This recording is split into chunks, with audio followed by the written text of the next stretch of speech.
આપ જોઈ રહ્યા છો satyday.com પાક્કું ગુજરાતી।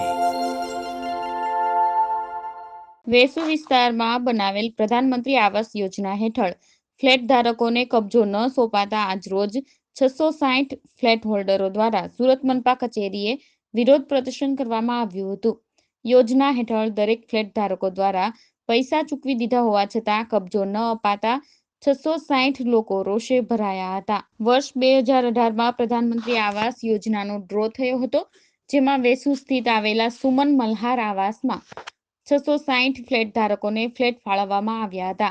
દરમિયાન મનપાની રકમ ચૂકવી દેવા છતાં આજ દિન સુધી ફ્લેટનો કબજો ન મળતા રહીશોએ મનપા કચેરી ખાતે વિરોધ પ્રદર્શન કર્યું હતું, જેમાં મોટી સંખ્યામાં મહિલાઓ પણ જોડાઈ હતી, જેમણે પાલિકા સામે વિરોધ પ્રદર્શન કરતા નારેબાજી કરવામાં આવી હતી। વેસુ વિસ્તારમાં આવેલા રાહુલ રાજ મોલ પાછળ પ્રધાનમંત્રી આવાસ યોજના અંતર્ગત સુમન મલ્હાર આવાસનો વર્ષ 2018માં ડ્રો યોજવામાં આવ્યો હતો, જેમાં 660 ફ્લેટ ધારકોને ફ્લેટ ફાળવવામાં આવ્યા હતા, પરંતુ ફ્લેટ ધારકોએ મનપાની તમામ પ્રક્રિયા તેમજ નાણાં ચૂકવી દીધા હોવા છતાં 2 વર્ષથી તેઓનો ફ્લેટનો કબજો સોંપવામાં આવ્યો નથી, જેને લઈને લાભાર્થીઓએ મનપા કચેરી ખાતે આવી વિરોધ પ્રદર્શન યોજ્યું હતું। ફ્લેટનો કબજો તાત્કાલિક આપવા માંગ કરી હતી। આ વિરોધ પ્રદર્શનમાં મહિલાઓ પણ જોડાઈ હતી।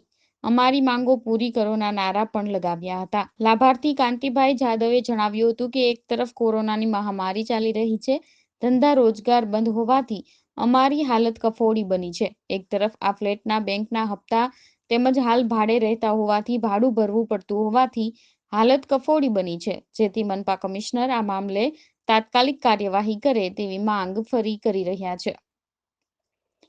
satyday.com Surat.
Welcome to the Ran Festival, a time for this stark land to don the colorful robes of festivity. Breathe in this air of celebration and excitement. Breathe in a bit of Gujarat. YouTube પર જાઓ અને અમારી channel satyday.com ને subscribe કરો અને બાજુમાં જે નાની ઘંટી છે તેમને ક્લિક કરો, જેથી અપડેટ ન્યૂઝ તમારા સુધી પહોંચી શકે।